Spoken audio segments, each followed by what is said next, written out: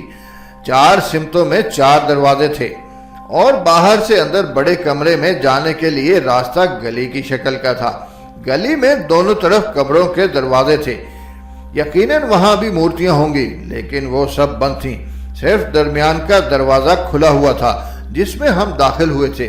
ساری عمارت پر ایک ہیبت سی طاری تھی۔ باہر الاؤ کے گرد بیٹھے ہوئے بستی کے آدمی ہمارے پیچھے نہیں آئے۔ کمرے میں ادھر ادھر مختلف جگہوں پر گنتی کے چند ہی بھکشو موجود تھے اور انہیں جیسے اپنے آپ کا ہوش نہیں تھا۔ سب آنکھیں بند کیے بے جنبش جسم باندھے اپنی مخصوص نشست میں کہیں کھوئے ہوئے تھے۔ شاید ان کی سانس بھی نہیں چل رہی تھی۔ دروازے سے دوسرے ستون کی قطار میں ابا جان کو دیکھ کے میری چیخ نکلتے نکلتے رہ گئی۔ بٹھل نے بھی انہیں دیکھ لیا تھا۔ سولم کو دروازے پر رکنے کا اشارہ کر کے وہ دیوار کے ساتھ کھسکتا ہوا ابا جان کے پاس پہنچ گیا۔ ابا جان کے سر میں ایک خفیف سی جنبش ہوئی۔ انہوں نے ایک چھچلتی نگاہ سے ہمیں دیکھا ہوگا۔ بٹھل ان کے پہلو میں بیٹھ گیا۔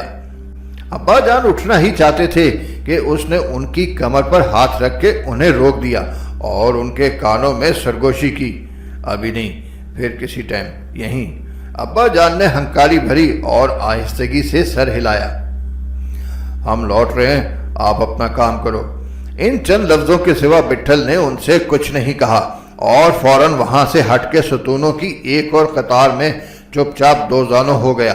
جب تک ہم وہاں رہے ابا جان نے اپنی جگہ سے حرکت نہیں کی اور ہم نے زیادہ وقت نہیں لگایا۔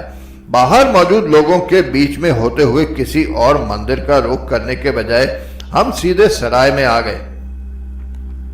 اس رات ہمیں بستر ڈھونڈنے میں کوئی دشواری نہیں ہوئی اور اس رات ہم حال میں تنہا نہیں تھے۔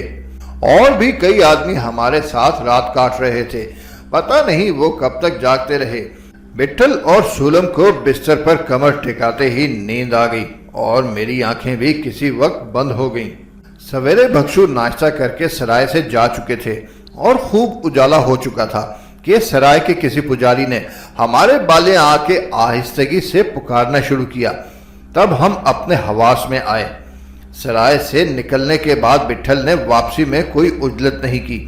وہ یوں ہی تا دیر بڑے مندر میں گشت کرتا رہا اور رات کی طرح بستی کے آدمی مندر کے علاقے میں ادھر ادھر گھومتے رہے۔ اندازاً دن کے 11 بجے ہوں گے۔ کہیں درختوں پر دھوپ کھل رہی تھی، کہیں ابر چھایا ہوا تھا۔ چند وسا کے مکان کی 4 دیواری کے باہر ایک ٹیلے پر جامو مارٹی اور سلطان سر جھکائے بیٹھے تھے۔ ہمیں دیکھتے ہی ان کے جسم پھڑکنے لگے۔ ہمارے پہنچنے سے پہلے وہ بھاگتے ہوئے خود ہمارے پاس آ گئے۔ میری طرح بٹھل نے بھی یہی سمجھا ہوگا کہ پیرو آ گیا ہے اور وہ اس کی خبر سنانے کے لیے مضطرب ہے، لیکن ان کے پاس ایسی کوئی خبر نہیں تھی۔ بستی میں ہمیں آئے ہوئے یہ 8واں دن تھا۔ جامو شکایت کرنے لگا کہ ہم نے اتنی دیر کیوں لگا دی۔ تینوں کہہ رہے تھے کہ رات بھر انہیں ایک پل کے لیے نیند نہیں آئی۔ وہ ہمارا کچھ اور انتظار کرتے۔ پھر انہوں نے طے کر لیا تھا کہ وہ تینوں سردار کے مکان کا رخ کریں گے۔ مجھ سے پوچھے بنا ایسا مت کیجیے رے، بٹھل نے اسے سختی سے تاکید کی۔ تم نے بولا تھا کہ سویرے جلد آ جاؤ گے، جامو ناراضی سے بولا۔ جامو استاد، تیرا جی نہیں اٹک رہا ہے تو تو لوٹ جا۔ یہ تم سے کون حرامی کہہ رہا ہے؟ پھر منہ ٹیڑھا کیوں کرتا ہے؟ اوپر ادھر اپنی اماں کولے نہیں مٹکا رہی تھی۔ بٹھل اپنا منہ کھسوٹنے لگا۔ جامو نے منہ پھیر لیا۔ ہم اندر مکان میں نہیں گئے۔ کولیوں کے ساتھ سلطان اندر جا کے سامان باہر لے آیا۔ ابھی بستی کے چوک میں ہم نے ٹرنک کھولے ہی تھے کہ 2 مسلح آدمی ہمارے سروں پر آ کے کھڑے ہو گئے۔ وہ سردار کا پیغام لائے تھے۔ بٹھل نے دوپہر بعد آنے کا وعدہ کر کے انہیں لوٹانا چاہا، لیکن انہوں نے اصرار کیا کہ سردار نے ہمیں فوراً حاضر ہونے کا حکم دیا ہے۔ ہم نے سامان ٹرنکوں میں واپس رکھ دیا اور کلیوں کے سپرد کر کے چوک سے اٹھ گئے۔ آدھے گھنٹے کی مسافت کے بعد ہم سردار کے سامنے تھے۔ وہ ایک لمبے چوڑے کمرے میں بستی کے مختلف عمر کے لوگوں کے ساتھ پتھر کے ایک اسٹول پر بیٹھا ہوا تھا۔ یہ وہ کمرہ نہیں تھا جہاں وہ گزشتہ 2 دنوں تک ہم سے ملتا رہا تھا۔ ہمارے اندر داخل ہوتے ہی تمام بزرگ لوگ کمرے سے چلے گئے اور صرف وہی رہ گئے جو دیواروں کے ساتھ لگے مستعد کھڑے تھے۔ گنتی میں 15 سے کم نہیں تھے۔ ہم سب نے سردار کو قبیلے کے رواج کے مطابق سلام کیا۔ خلاف توقع اس نے ہم سے بیٹھنے کو نہیں کہا۔ چند لمحوں تک وہ ہم پر نگاہیں جمائے کچھ سوچتا رہا۔ اس کا ایک پیر تیزی سے ہل رہا تھا۔ کوئی بھی اندازہ لگا سکتا تھا کہ ہم سے بات کرنے کے لیے وہ اپنی آواز اور لہجہ متعین کرنے کی کوشش کر رہا ہے۔ ہم کو کیوں بلایا سردار؟ وٹھل ہی نے پہل کی۔ سردار کو زبان کھولنے میں جھجک ہوئی۔ ہم نے تمہیں ایک بات کی صفائی کے لیے بلایا ہے، وہ تھمی ہوئی آواز میں بولا۔ ہم نے ہر بات بول دی تھی، تم نے سب کچھ کہہ دیا تھا، لیکن یہ نہیں بتایا کہ اگر تم مقررہ مدت میں مقدس دستاویز ہمارے سپرد کرنے میں ناکام ہو گئے تو ہم تمہارے ساتھ کیا سلوک کریں گے۔ یہ بھی ہم نے بول دیا تھا، وٹھل نے اونچی آواز میں کہا۔ ترجمہ کرتے ہوئے سولم کی زبان رکنے لگی۔ تم کو یاد نہیں رہا، ہم نے بول دیا تھا کہ اگر ہم ناکام ہو گئے تو ناکامی ہماری اپنی ہوگی، تمہاری نہیں۔ تم 9 سال سے ناکام ہو رہے ہو، ہمیں یاد ہے، لیکن ایسی صورت میں جب ہمیں یہ شبہ ہو جائے کہ تم اس بارے میں ضرور کچھ جانتے ہو، ہم دستاویز کی اہمیت کے پیش نظر اور قبیلے کی روایت کے مطابق تم پر کوئی پابندی عائد کر سکتے ہیں۔ چونکہ تم ہمارے قبیلے میں ہو، ایسا ہے تو ہم ادھر سے چلے جاتے ہیں، پر ہم کوئی جکرن قبول نہیں کریں گے، وٹھل نے تیزی سے کہا۔ لیکن جب ہم تم کو جانے دیں تب۔ سردار، وٹھل کی آواز دھیمی پڑ گئی، تم اپنے لیے برا کرو گے۔ تم نے ہم کو کھو دیا تو سدا کے لیے اپنی چیز نہیں پاؤ گے۔ ہم تمہیں نہیں کھوئیں گے، تمہیں ادھر ہی رکھیں گے، تمہیں یا تمہارے آدمیوں کو، جب تک ہماری امانت ہمارے حوالے نہیں کر دی جائے گی۔ ہم تمہارے آدمی تمہارے حوالے نہیں کریں گے۔ تم ایسا کرو گے تو ہم سمجھیں گے کہ تم سودا کرنا نہیں مانگتے، تم کو کاغذات کی ضرورت نہیں، اور دوسرے سرداروں کی طرح تم نے بھی موت کا دن طے کر لیا ہے۔ بہتر ہے تم اپنے آدھے آدمی ہمارے پاس امانت کے طور پر چھوڑ دو، ہم انہیں اپنا مہمان رکھیں گے۔ کہو منظور ہے؟ سردار کی آواز کمرے میں گونجنے لگی۔ کچھ منظور نہیں۔ تمہیں معلوم ہونا چاہیے کہ تم ہماری زمین پر ہو، اور تم کو بھی معلوم ہونا چاہیے کہ اس زمین کی نکیل ہمارے ہاتھ میں ہے۔ سردار، ہم کو زیادہ بات کرنا اچھا نہیں لگتا، ایسا ویسا کوئی ٹنٹا مت کھڑا کرو۔ ہم نے بولا تھا ہم کو آگے پیچھے جانے سے کوئی فرق نہیں پڑتا۔ پیچھے چلے جائیں گے تو دنیا الٹی نہیں چلنے لگے گی، تم ایسا نہیں کر سکتے۔ ہم کو نہیں لگتا تمہارا سر اوپر سے بس دیکھنے کا ہے، اور تم اپنے آپ سے اتنے بگڑے ہوئے ہو۔ تم نے اپنے سر کو ہلایا جلایا نہیں ہے۔ تم کو ہم نے کھل کے بول دیا تھا کہ بیچ میں روڑا اٹکاؤ گے تو ہماری طرف سے بات ختم سمجھنا، الٹی سیدھی باتیں مت کرو۔ ہم یہ سودا اور پختہ کرنا چاہتے ہیں۔ ضمانت کے لیے تم اپنے 3 آدمی ہمارے حوالے کر دو، ہم تمہارے درمیان پھر کوئی دخل نہیں دیں گے، تمہارا انتظار کریں گے۔ اب انتظار چھوڑ دو سردار، کیا تمہیں ہماری شرط منظور نہیں؟ تم اپنے کانوں کی صفائی کراؤ۔ تم ہماری پناہ میں ہو، سردار نے گرج کے کہا۔ جب تک ہم ادھر ہیں اپنے کو تمہارا مہمان سمجھتے ہیں، لیکن یہ ہماری مرضی پر منحصر ہے، تو تم اپنی مرضی پوری کرو۔ ہم نہیں چاہتے کہ ہمارے تمہارے درمیان کوئی دراڑ پیدا ہو، تمہارے آدمی یہاں محفوظ رہیں گے۔ دراڑ تم خود ڈال رہے ہو، اپنا کوئی آدمی ادھر نہیں رہے گا۔ کیا تم نہیں جانتے کہ ہم تمہیں مجبور کر سکتے ہیں؟ ہاں، پر ہم مجبور ہوں تب تمہیں سوچنے کا وقت دیا جا سکتا ہے۔ ہم نے سب سوچ کے بولا ہے۔ ہم نہیں چاہتے کہ اپنے آدمیوں کو حکم دیں، ہم بھی نہیں چاہتے کہ تم یہ غلطی کرو، وٹھل دبے لہجے میں بولا۔ لیکن سردار نے پہلے ہی سوچ رکھا تھا۔ کمرے میں نیزہ بردار آدمیوں کی موجودگی بے سبب نہیں تھی۔ وہ سردار اور وٹھل کے درمیان ہونے والی گفتگو غور سے سن رہے تھے، اور ہم نے آتے ہی دیکھ لیا تھا کہ ان کے ہاتھوں میں نیزے ہیں اور کمر سے بندھی ہوئی پیٹیوں میں خنجر اڑسے ہوئے ہیں۔ جہاں وہ کھڑے تھے وہاں دیواروں پر تلواریں اور ڈھالیں آویزہ تھیں۔ ان کی آنکھوں میں بھی خنجر کی سی چمک تھی اور وہ پر تولے ہوئے کھڑے تھے کہ کب سردار کا اشارہ ہو اور کب وہ آگے بڑھیں۔ دیوار کے ایک کنڈے میں لوہے کی زنجیر بھی لٹک رہی تھی۔ بطور خاص اس جگہ طلب کرنے میں سردار کی مصلحت یہی ہوگی کہ ہم یہ سب اپنی آنکھوں سے دیکھ لیں، حالانکہ اس کا بدلا ہوا لہجہ ہی ہمارے لیے کافی تھا۔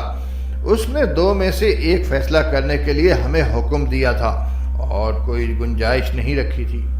پہلے تو ہم یہ سمجھے کہ یہ سب محض دکھاوا ہے اور وہ اس طرح یہ حقیقت جاننے کا متلاشی ہے کہ ہم نے کس بنیاد پر اس سے کاغذات کا ذکر کیا ہے۔ کوئی بنیاد ضرور ہوگی۔ اس کے کہنے کے مطابق اگر ہم اپنے 3 آدمی اس کی تحویل میں دے دیتے ہیں تو اس کا شبہ یقین میں بدل جاتا ہے۔ ہم اس کے یقین کے لیے اپنے آدمیوں میں سے کسی کو بھی داؤ پر نہیں لگا سکتے تھے، نہ اس کا یقین ہمارے لیے سود مند تھا۔ ہمارے پاس اور کوئی چارہ نہیں تھا۔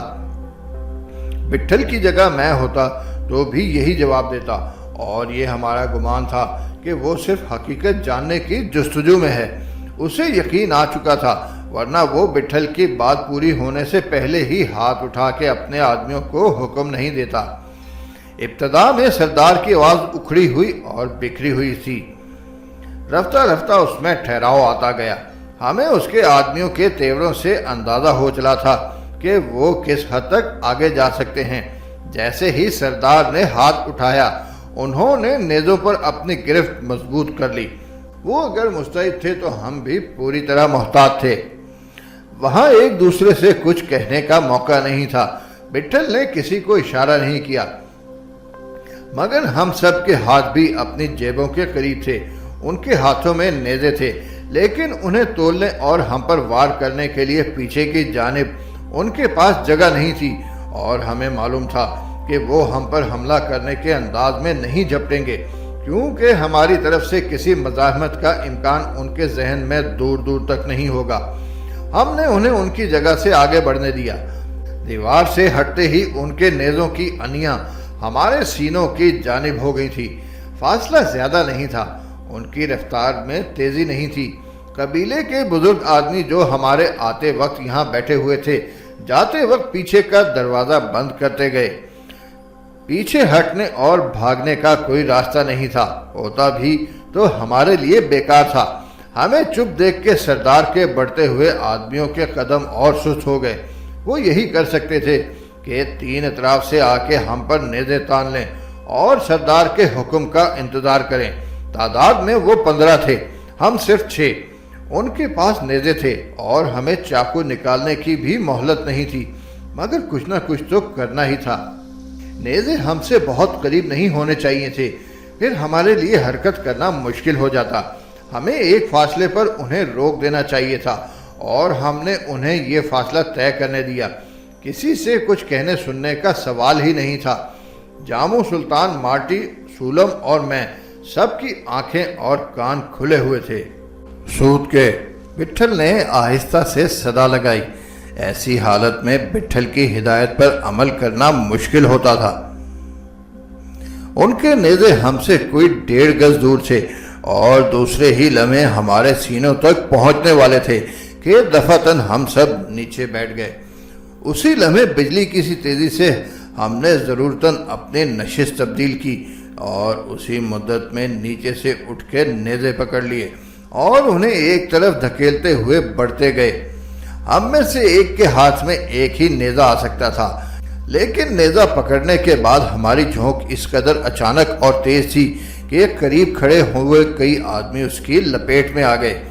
نیچے جھکتے ہی ہم نے چاقو نکال لیے تھے اور اوپر اٹھتے ہوئے ایک ہاتھ سے نیزہ پکڑا تھا تو دوسرے ہاتھ سے ان کی ٹانگوں پر چاقو سے لکیریں ڈالتے گئے تھے۔ کمرے میں ان کی ہولناک چیخیں گونجنے لگیں۔ جیسے ہی وہ فرش پر دہاڑتے ہوئے گرے، میں اچھل کے سردار کی طرف بھاگا۔ بس لمحے گزرے تھے، اس کی آنکھیں ابھی اپنے دیکھے ہوئے ہی پر ششدر تھیں کہ میں نے اس کی گردن پر پوری طاقت سے ترچھے ہو کے ہاتھ مارا۔ وہ اپنا جسم سنبھال نہیں سکا، لڑکھڑاتا ہوا گرا ہی چاہتا تھا کہ میں نے خود اسے سنبھال لیا، اور اس سے پہلے کہ وہ خنجر نکال لیتا میرے چاقو کی نوک اس کی چھاتی پر چبھی ہوئی تھی۔ ادھر جامو، مارٹی، سلطان اور سولن کے ہاتھوں میں نیزے تھے۔ انہوں نے دوبارہ اٹھنے کی کوشش کرنے والے آدمیوں پر انہی کے نیزوں سے زور ڈال رکھا تھا۔ کئی کی ٹانگوں اور کولوں پر کپڑوں سے خون پھوٹ رہا تھا۔ جنہیں چاقو نہیں لگ پائے تھے وہ فرش پر گرے ہوئے جامو، مارٹی، سلطان اور سولم کے نیزوں اور چاقوؤں کے دباؤ میں تیزی سے بدل جانے والی صورتحال کا جیسے خود کو یقین دلا رہے تھے۔ لمحہ بلمحہ ان کی آنکھوں کی چمک معدوم ہوتی جا رہی تھی۔ انہوں نے اپنے سردار کو بھی دیکھ لیا تھا۔ میں نے ذرا جلدی کی۔ انہیں چھوڑ کے سردار تک پہنچنے کا ارادہ نہ کرتا تو بٹھل آ جاتا۔ چند ثانیوں بعد بٹھل بھی اسی غرض سے سردار کی طرف جھپٹا ہی تھا، لیکن مجھے دیکھ کے پھر پلٹ گیا اور اس نے اچانک ایک آدمی کی پیٹی سے خنجر نکال لیا۔ سردار میری گرفت میں پھڑکنے لگا تھا۔ بٹھل نے خنجر زور سے سامنے کی دیوار پر کھینچ مارا جہاں ایک عورت کی مورتی بنی ہوئی تھی۔ خنجر مورتی کی سیدھی آنکھ میں جا کے گڑ گیا۔ وہ 15 کے 15 پوری طرح جامو، سلطان، مارٹی اور سولم کے قبضے میں تھے۔ جنہیں چاقو لگے تھے وہ بری طرح کراہ رہے تھے کہ پیر پٹکنے اور چیخنے ہی سے حواس باختہ ہو گئے تھے۔ گو کہ چاقو نہ کھولتے تو نیزے پکڑنے کے بعد وہ ہماری جھونک برداشت کر لیتے، لیکن اپنے ساتھیوں کی چیخیں سن کے وہ منتشر ہو گئے۔ اتنے آدمیوں کے سامنے یہی کچھ کیا جا سکتا تھا۔ بٹھل نے ہاتھ سوت کے چلانے کا کہا تھا، ورنہ چاقو صرف لکیریں کھینچنے پر اکتفا نہ کرتے، اندر تک چلے جاتے اور کوئی بھی ان میں سے زیادہ دیر تک نہ بلبلا پاتا۔ ہاتھ کھول کے چلانے سے ہاتھ روک کے چلانا مشکل ہوتا ہے۔ ایک دم نیچے بیٹھنا اور پھر اٹھنا، چاقو ستا ہوا رکھنا اور نیزہ پکڑنا، ایک ساتھ اتنے کام ہم نہ کرتے تو ان سے نمٹنے میں وقت لگ جاتا۔ ان کی تعداد زیادہ ہونے کے سبب سے ہمیں انہیں زیادہ وقت نہیں دینا چاہیے تھا۔ جامو کا اب بھی بس نہیں چلتا تھا کہ وہ ان سب کو ختم کر دے۔ وہ بٹھل کے اشارے کا منتظر تھا۔ بٹھل نے ایسا کوئی حکم نہیں دیا۔ مورتی کی آنکھ پھوڑنے کے بعد وہ کمرے کے وسط میں چپ کھڑا رہا۔ پھر اس نے ٹھہری ہوئی آواز میں جامو سے کہا، جانے دے جامو۔ جامو نے فرش پر تھوکتے ہوئے نیزے سے ہاتھ اٹھا لیے۔ مارٹی اور سولم نے بھی جھٹکنے کے انداز میں نیزے سردار کے آدمیوں پر پھینک دیے اور چند قدم پیچھے چلے آئے۔ سردار کے کسی آدمی نے دوبارہ نیزہ نہیں اٹھایا۔ البتہ جامو، سلطان، مارٹی کے ہاتھ میں چاقو اب بھی کھلے ہوئے تھے اور سردار اپنی زبان میں چلا چلا کے نہ جانے کیا کہہ رہا تھا۔ اس نے میری گرفت سے نکلنے کی کوشش ختم کر دی تھی۔ بٹھل نپے تلے قدموں سے چلتا ہوا سردار کے پاس آیا اور اس نے میرا چاقو اس کی چھاتی سے ہٹا کے مجھے اس سے دور ہو جانے کی تاکید کی۔ میں نے سردار کی گردن چھوڑ دی۔ بیٹھ جاؤ سردار، بٹھل نے تھکے ہوئے لہجے میں کہا، اور ان کو باہر بھیجنے کا بول دو۔ بٹھل بھول گیا تھا کہ سردار اس کی زبان نہیں سمجھتا۔ سردار کو پلکیں جھپکتے دیکھ کے اسے اس کا احساس ہو گیا۔ اس نے سولن کو آواز دے کے کہا، سردار کو بول اتنا ٹھیک ہے تو ہم بیٹھ جائیں۔ سولم نے اس کی بات سردار سے دوہرا دی۔ سردار ہمیں اپنے خاص کمرے میں لے آیا تھا۔ بٹھل، جامو اور سلطان نے اس کے اصرار پر کھانے سے پہلے بستی کے معزز مہمانوں کے لیے خاص طور پر کشید کی ہوئی تھوڑی سی شراب پی لی تھی۔ سردار کی نوجوان خادماؤں میں سے کسی کو بھی اندر آنے کی اجازت نہیں تھی۔ وہ پلکیں ڈھانپے ہوئے کمرے میں آتی تھیں جیسے ان کی آنکھیں بند ہوں، شرمائی اور سہمی سہمی سی۔ سر سے پیر تک رنگ برنگے کپڑے پہنے ہوئے، گوندی ہوئی 2 چوٹیاں ان کے کاندھوں پر لٹکی ہوئیں، جوڑوں کی جگہ بالوں میں جالی دار ٹوپی، کان سفید موتیوں سے بھرے ہوئے، تمتماتا ہوا سونے جیسا رنگ۔ سب کے نقش و نگار سجل اور ایک جیسے تھے۔ عمریں بھی تقریباً سب کی یکساں تھیں۔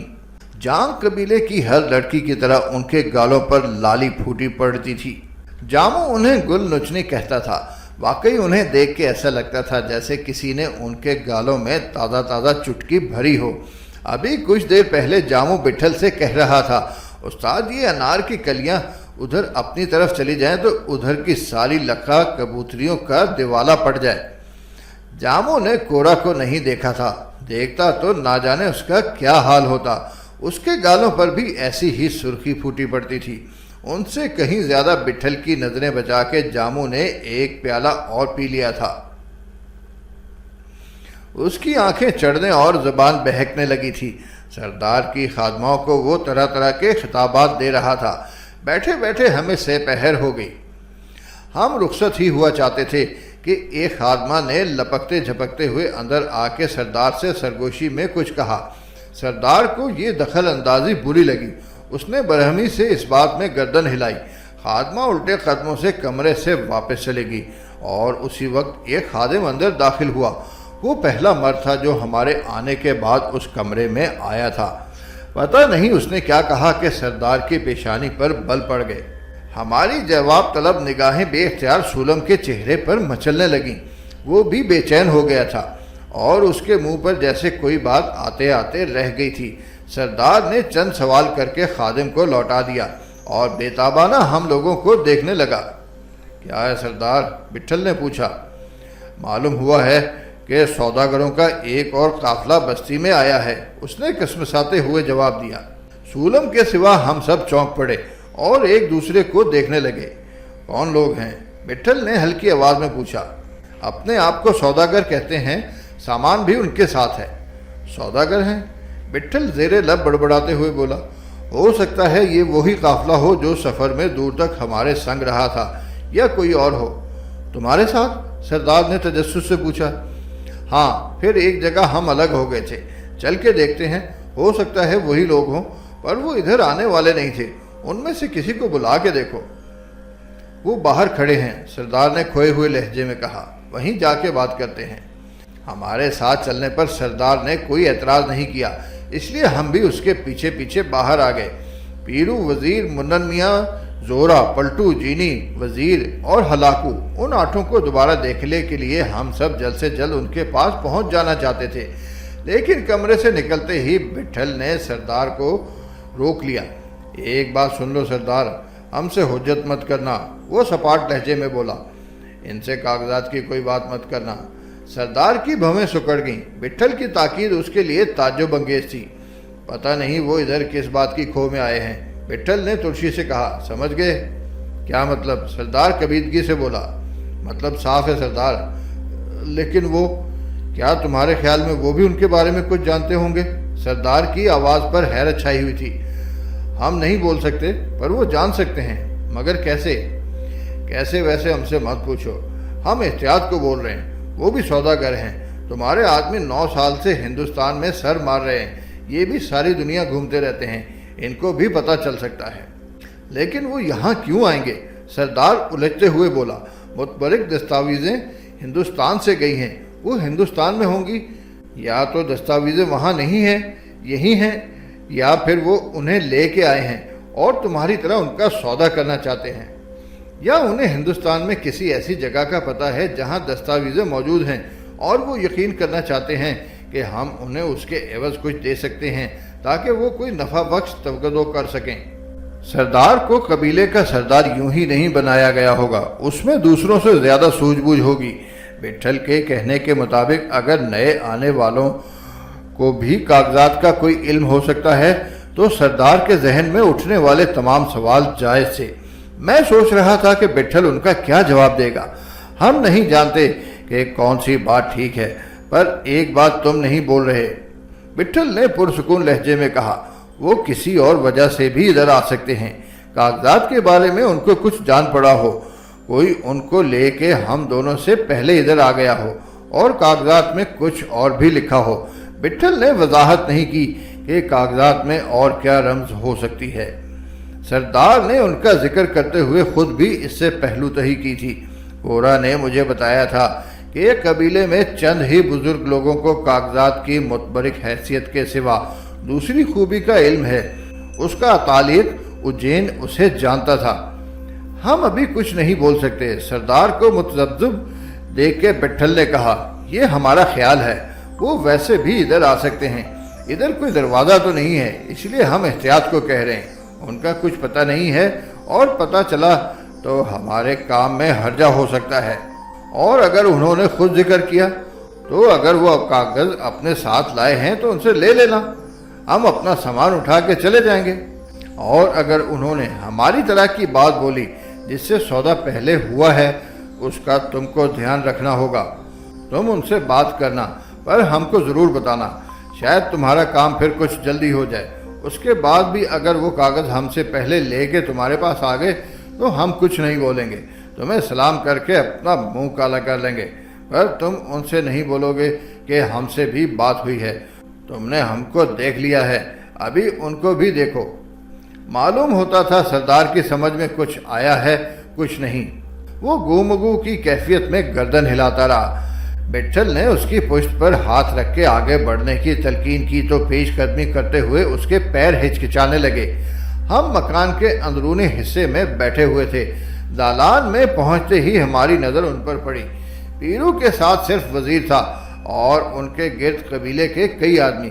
ان دونوں کی حالت نہایت شکستہ تھی، داڑیاں بڑی ہوئی، کپڑے گندے اور چہرے پر دھول جمی ہوئی۔ ہم نے انہیں اور انہوں نے ہمیں دور سے دیکھ لیا تھا۔ دونوں کی آنکھیں ٹمٹمانے لگیں۔ وہی ہیں۔ ان کے قریب جاتے ہوئے بٹھل نے سردار کا ہاتھ پکڑ کے بدبداتے ہوئے کہا اور تیزی سے پیرو کی طرف بڑھنے لگا۔ دونوں ایک دوسرے سے گلے ملنے لگے۔ تم ادھر کیسے آ گئے؟ بٹھل نے حیرت کا اظہار کرتے ہوئے پوچھا۔ پیرو کو سمجھنے میں دشواری نہیں ہوئی کہ اسے کیا کہنا چاہیے۔ ہم زیادہ آگے نہیں جا سکے استاد، وہ تھکی ہوئی آواز میں بولا۔ اپن کے کئی آدمی راستے میں ہی مڑنے توڑنے لگے۔